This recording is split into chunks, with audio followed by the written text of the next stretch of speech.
మనకు రాజకీయ మనగడ లేదు అని భయపడేంత వరకు మన బిల్లులు ఆమోదం పొందవు. నువ్వు ఎన్ని పోరాటాలు చేస్తే ఇక్కడ రాష్ట్రం ఏం జరుగుతుందండి? బీసీ సంఘాలని కృష్ణయ్య గారు పిలిస్తే మనమందరం వచ్చి ఇక్కడ కూర్చున్నాం, ఇంకో గోడు పిలిస్తే కొంతమంది ఆడ కూర్చున్నారు, చిరంజీవి సార్ పోయి ఉస్మానియా యూనివర్సిటీ అక్కడ కొంతమంది కూర్చున్నారు, ఇంకా తీర్మానం వల్ల పోయి ఆడతారని అంటే ఆడపోలేదు. ఇక్కడ చీలికలు పేలికలై మనం ప్రెస్ మీట్లలో హైదరాబాద్ లో గొంతు తీసుకుంటా అంటే రాజకీయ పక్షాలు ఏం చేస్తున్నాయండి? ఆలోచించండి. రేపో మాపో 25 నాడు నోటిఫికేషన్ వస్తుంది. ఏ ఊళ్ళో ఎవరిని అభ్యర్థి పెట్టాలి, ఏ రెడ్డిని పట్టుకోవాలి, ఏ రావుని పట్టుకోవాలి, ఏ కర్ణాన్ని పట్టుకోవాలి, ఎట్లా గెలవాలని వాళ్ళు వ్యూహరచన చేసుకుంటారు. ఈ మీటింగ్ ఇది దేశంలో బీసీలు ఎదుర్కొంటున్న సమస్య. ఎస్సీలకు ఎస్టీలకు జనాభా ప్రాతిపదిక రిజర్వేషన్లు ఉన్నాయి. అగ్రవర్ణాలకు వాళ్ళకి అధికారం ఉన్నది, ధనబలం ఉన్నది, కండబలం ఉంది.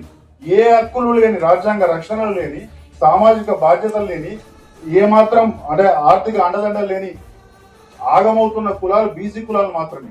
ఇప్పుడు మనం ఏం చేయాలి అంటే రాజకీయ పార్టీలు కేవలం ఎప్పుడు ఇస్తాయంటే రిజర్వేషన్లు, రాజకీయ నాయకులు ఎవరికైనా టికెట్ ఇవ్వాలంటే 2 కారణంతో ఇస్తారు.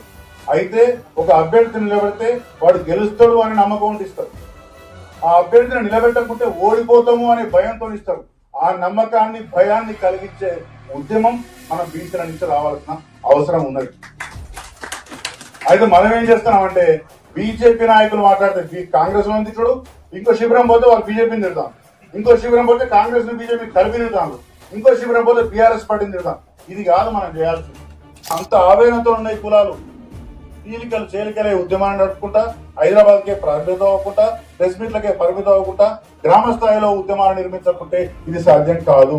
పోదాం, తమిళనాడు పోదాం, నేర్చుకుందాం. తమిళనాడు జాతి అంతా ఒక్కటై మాకు రిజర్వేషన్లు ఇస్తావా, లేకుంటే మేము ఈ దేశం నుంచి వెళ్ళిపోవాలా అన్నారు తమిళనాడు. గట్లిచ్చింది కదా నీకు రిజర్వేషన్. అప్పుడు పివిన సరే లొంగింది. ఎలాంటి ఉద్యమం నిర్మించి నీకు క్యాబినెట్ ర్యాంక్ పదవి వస్తుంది, నీకు ఇంత 2 లక్షల కోట్ల బడ్జెట్ లో ఇగో నీ కులానికి ఇంత వాటా వస్తుంది అనే ఒక రోడ్ మ్యాప్ మనం వేయగలిగితే, అన్ని కులాలను కలుసుకోగలిగితే అద్భుతమైన ఉద్యమం చేయవచ్చు. ఉద్యమం చేసే నాయకత్వ లక్షణాలు మనలో చాలా మందికి ఉన్నాయి. మన గడ్డనే ఉద్యమాల గడ్డ.